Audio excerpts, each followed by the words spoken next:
why. Only Patton was ready for the Battle of the Bulge.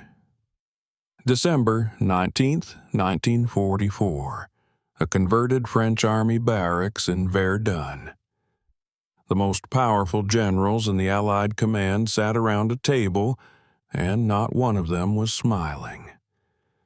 3 days earlier, over 200,000 German soldiers had smashed through American lines in the Ardennes forest.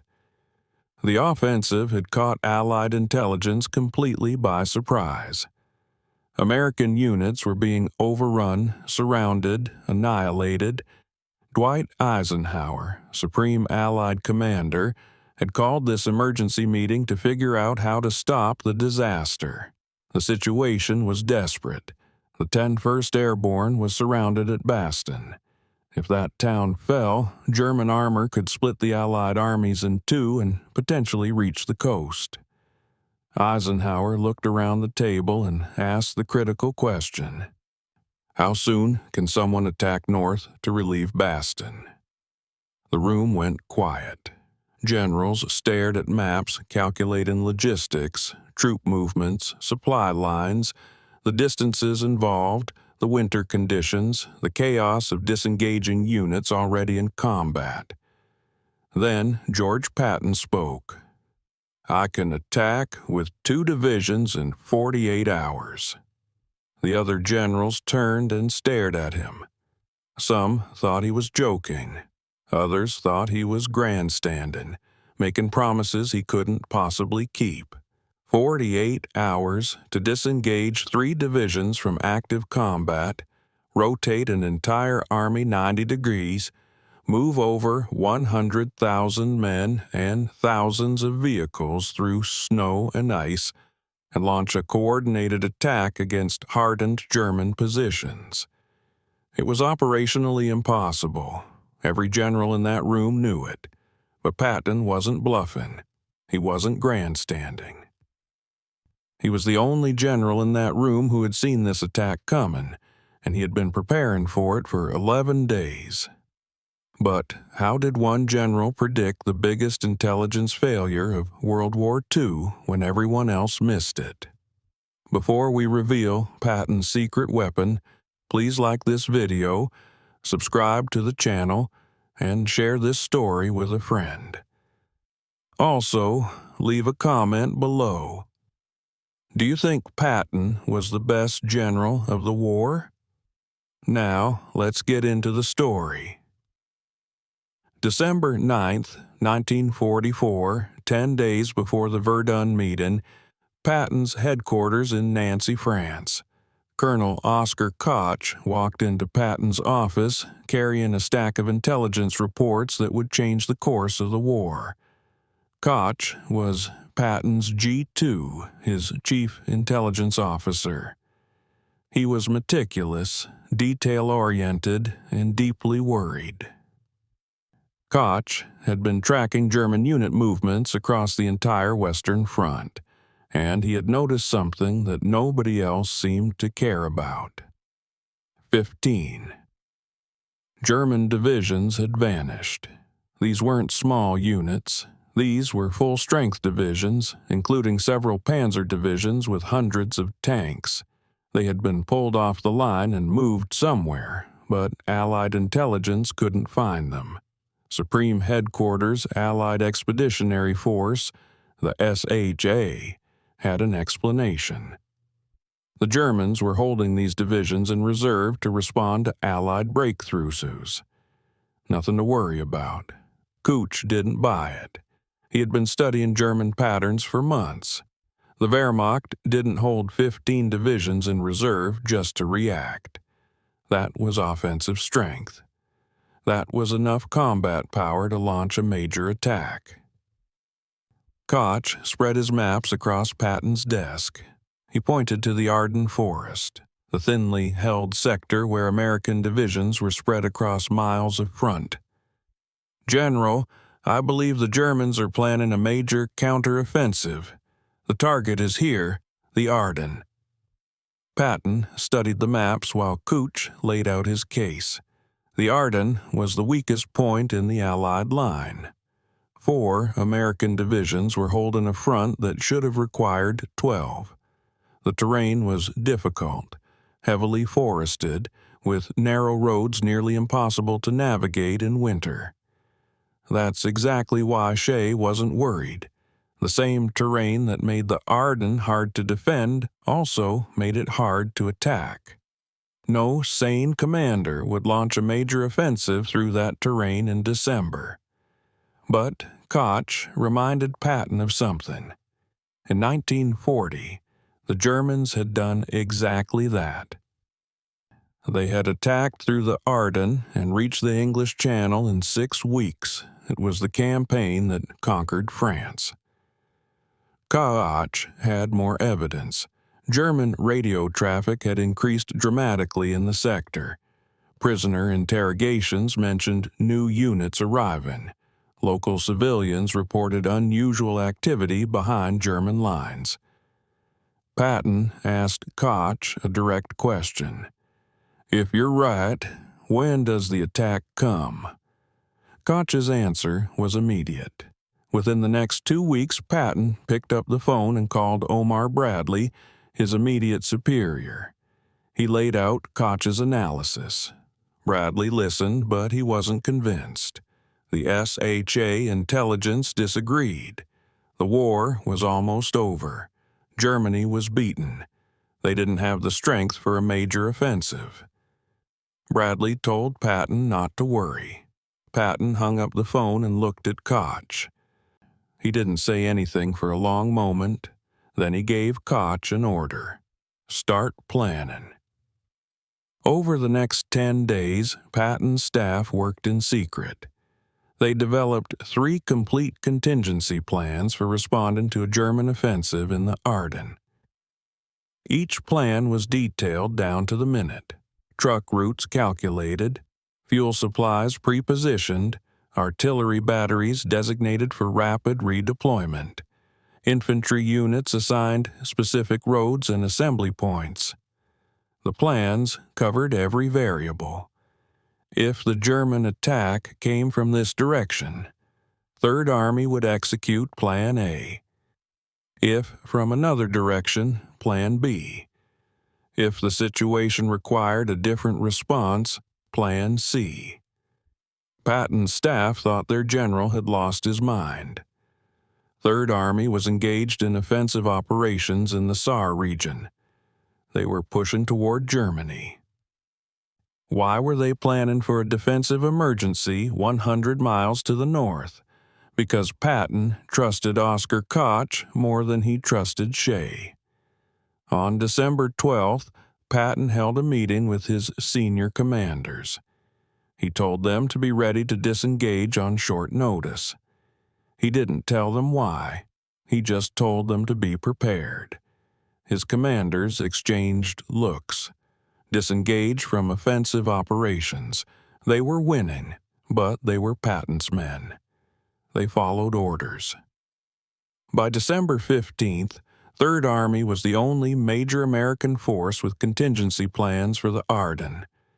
Every other unit in the Allied line was focused on their own sectors, confident the war would be over by Christmas.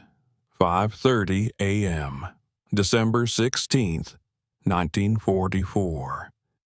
German artillery erupted along an 80-mile front.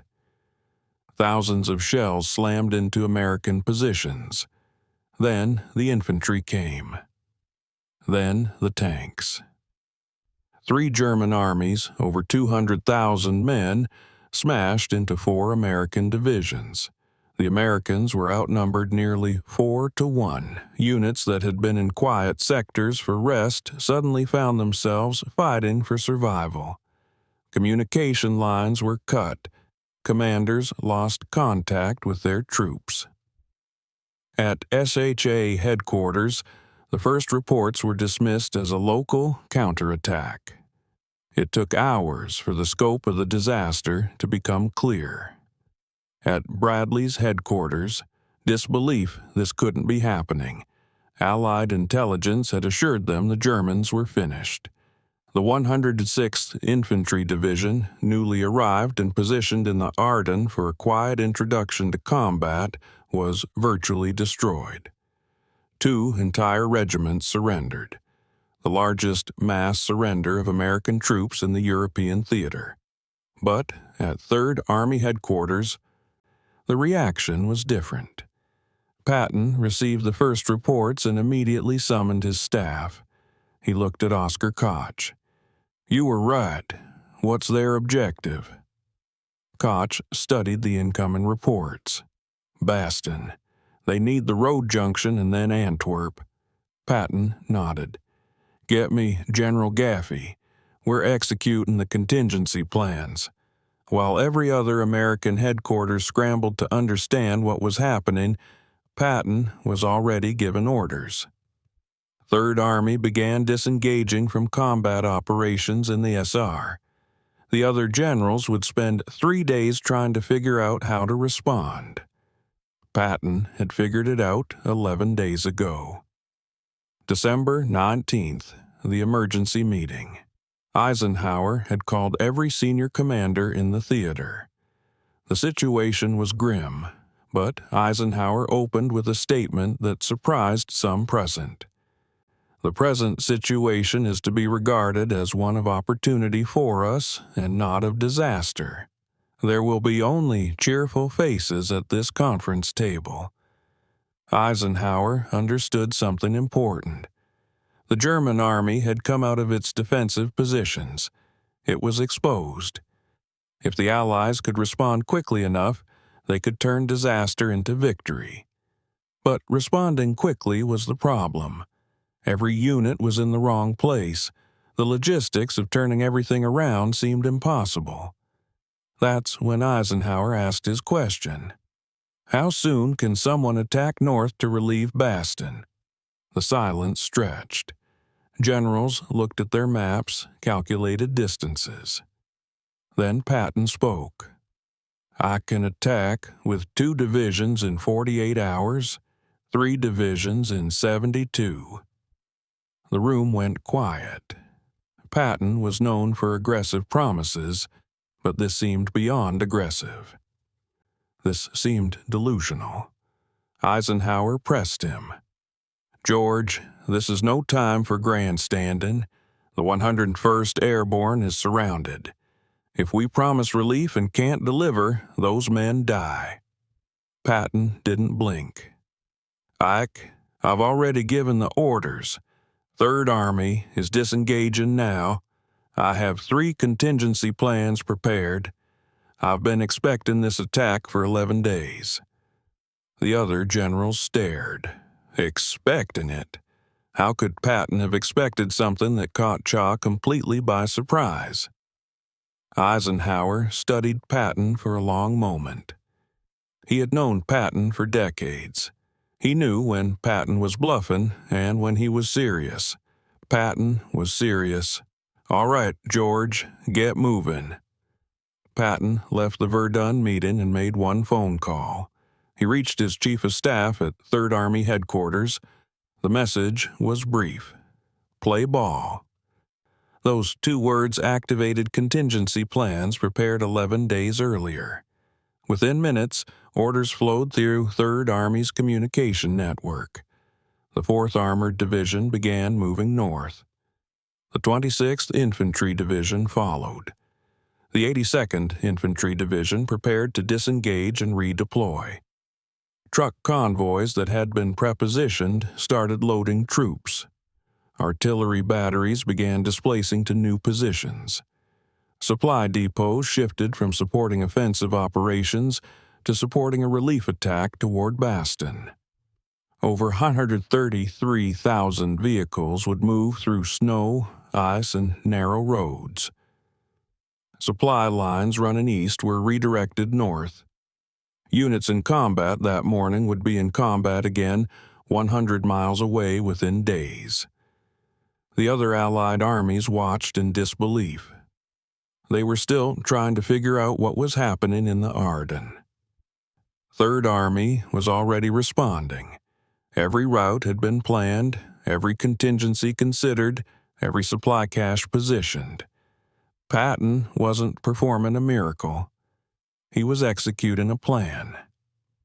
The movement began on the night of December 19th and continued without pause. Imagine turning an army, not a battalion, an entire army. Over 100,000 men, thousands of tanks, trucks, artillery pieces, all moving simultaneously, all arriving at the right place at the right time. The weather was brutal. Snow, ice, freezing temperatures, vehicles broke down, men suffered frostbite. But the movement continued. By December 21st, lead elements of the 4th Armored Division were in position. They had moved over 100 miles in less than 48 hours through the worst winter weather in decades while disengaging from combat operations. December 22nd, 3rd Army attacked. The 4th Armored Division drove north toward Bastogne. The fighting was brutal. German forces had established defensive positions along every approach to the surrounded town. Every mile was contested. Tank battles erupted in frozen fields. Infantry fought through forests and villages. Inside Bastogne, the 101st Airborne held on. Low on ammunition, low on food, low on medical supplies. On December 22nd, the Germans demanded their surrender. Brigadier General Anthony McAuliffe sent back his famous one-word reply. Nuts. The paratroopers weren't giving up. They knew relief was coming. December 26, 1944. 4:50 p.m. First Lieutenant Charles Bargers commanding the lead tank Cobra. King pushed through the final German positions at Eisenhower. His tank made contact with elements of the 101st Airborne. The siege was broken. Patton received the news and immediately called Eisenhower. "We're through to Bastogne." The relief corridor was narrow. German forces attacked the flanks continuously, but Third Army held. That night, supply convoys rolled into Bastogne. Ammunition, food, medical supplies. The 101st Airborne had held for 8 days against overwhelming odds. Now they had what they needed to keep fighting. The Battle of the Bulge would continue for another month. The Germans hadn't achieved their strategic objectives, but they had inflicted massive casualties, over 19,000 Americans killed, over 47,000 wounded, another 23,000 captured or missing, the bloodiest battle the American Army fought in World War II. But the losses would have been far worse without Patton's relief of Bastogne. If the 101st Airborne had been overrun, if the Germans had captured that road junction, the offensive might have succeeded in splitting the Allied armies. The intelligence failure haunted American command. How had over 200,000 German troops achieved complete surprise? How had 15 divisions vanished without anyone noticing? The answer was simple and damning. Someone had noticed. Oscar Koch had tracked those divisions. He had predicted the offensive. He had identified the target, but Shea had dismissed his analysis. The conventional wisdom said Germany was beaten. A major offensive was impossible. Only Patton had listened. Only Patton had prepared. And when the attack came, only Patton was ready. After the war, Allied intelligence officers interrogated captured German commanders about their planning for the Ardennes offensive. The Germans had expected to reach the Meuse River within 4 days. They had expected to take Antwerp within 2 weeks. They had expected the American response to be slow, confused, disorganized. What they hadn't expected was George S. Patton. German commanders admitted that Patton's counterattack disrupted their entire timetable. The speed of Third Army's response shocked them. They had calculated it would take the Americans at least a week to mount a serious counteroffensive. It took Patton 4 days. General Gunther Blumentritt, who served as chief of staff to Run, wrote in a post-war study that Patton was the most aggressive panzer general of the Allies. General Hasso von Monterfell, who commanded 5th Panzer Army in the Ardennes, was more specific. We knew Patton would react quickly. We didn't know he had prepared for our attack. When his counteroffensive hit us, we realized someone on the American side had anticipated exactly what we were doing. That someone was Oscar Koch. But he was working for George Patton, and that made all the difference. George Patton received no medal for the relief of Bastogne, no special recognition. The official histories praised Third Army's performance, but rarely mentioned the 11 days of preparation that made it possible. Oscar Koch remained largely unknown outside military intelligence circles. His prediction of the Ardennes offensive, one of the most accurate intelligence assessments of the war, was overshadowed by the larger story of surprise and recovery. But within the military, the lesson was clear. Intelligence only matters if commanders act on it. Preparation only works if leaders trust their planners. Shea's intelligence failure wasn't about incompetence. It was about assumptions. The analysts had decided the war was almost over. They interpreted every piece of evidence through that assumption. Oscar Koch approached the evidence differently. He didn't assume the war was over. He asked what the evidence actually showed. But having good intelligence wasn't enough. Other commanders received Koch's analysis. Bradley was briefed. Shea saw the reports. They all dismissed them. Patton didn't dismiss them. He trusted his intelligence officer. He prepared for the possibility that Koch was right and everyone else was wrong.